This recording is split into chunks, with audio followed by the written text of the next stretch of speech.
Hello, my name is Sam Ederle, and this is Common Enemy. Here's a demonstration. Hey, what's going on? Nothing much. You enjoying the party? Oh yeah. Yeah, it's a great party. It is a great party. Really fun. Yeah. You catch the game last night? Oh yeah, I love sports. Me too. Great game. Yeah, great game. Can you guess what I was demonstrating? If you heard nails on a chalkboard or a high-frequency whistle, then you were close. But that was actually a demonstration of today's common enemy, small talk. I'm not a fan of it. No, I am not. And neither are you. Because it sucks. And anybody that's a fan of small talk is probably also a fan of Roose Bolton slowly peeling off the skin of his enemies in Game of Thrones. Sidebar. Everyone has their own small talk qualms. Some people hate when the weather is brought up, or rightfully so, can't stand political conversations. Lately, when I get trapped in a small talk conversation, someone will say something like, "That's so cool that you're an actor pursuing your dream." The response I should give is, if by cool you mean psychotic and by your dream you mean a dead end, then yes, it is cool that I'm an actor pursuing my dream. Because it is estimated that only 1% of the 160,000 actors in the union, which I am not yet a part of, make enough money to support themselves. And then there's approximately 1 million actors outside the union, myself included, that are trying as well. So you might call it pursuing a dream, or you might call it a prerequisite to housing at an insane asylum. The response I actually give is, yeah, one day, I'll make it.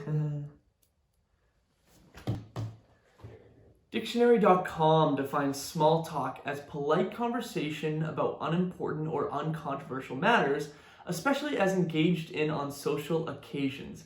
Major burn against small talk. Let's check Wikipedia.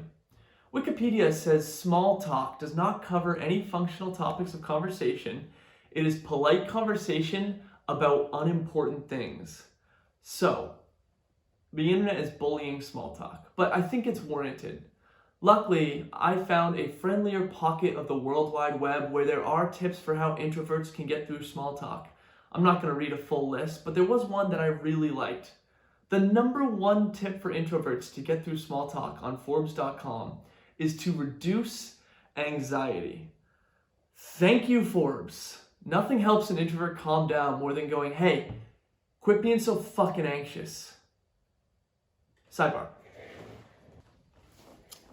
I cannot, should not, will not, won't not, am not going to do small talk over text.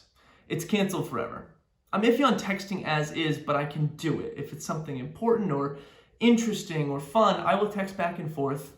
Ideally, it runs back and forth more like an engaging email chain than a face-to-face conversation with responses every half hour or so, rather than firing them off minute after minute. I can deal with that. But do not text me "hey" without anything else attached. I just can't dive in and sacrifice the freedom of my day like that. If you want to catch up, just pick up the phone and call me.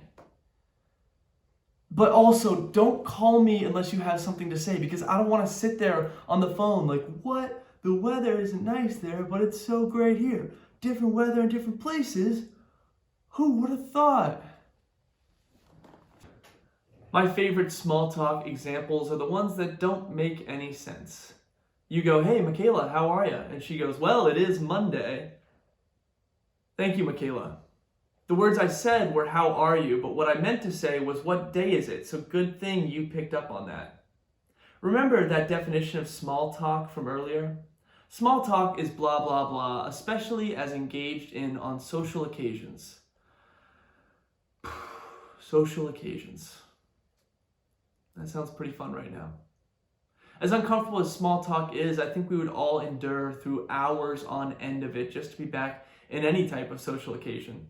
So, in the near or far future, when you're suffering through small talk at a party, take a look around and please remember this quarantine. You might find that the small talk isn't so bad. Who knows? Maybe this quarantine will be some good, unimportant, and uncontroversial material for your conversation. Thank you.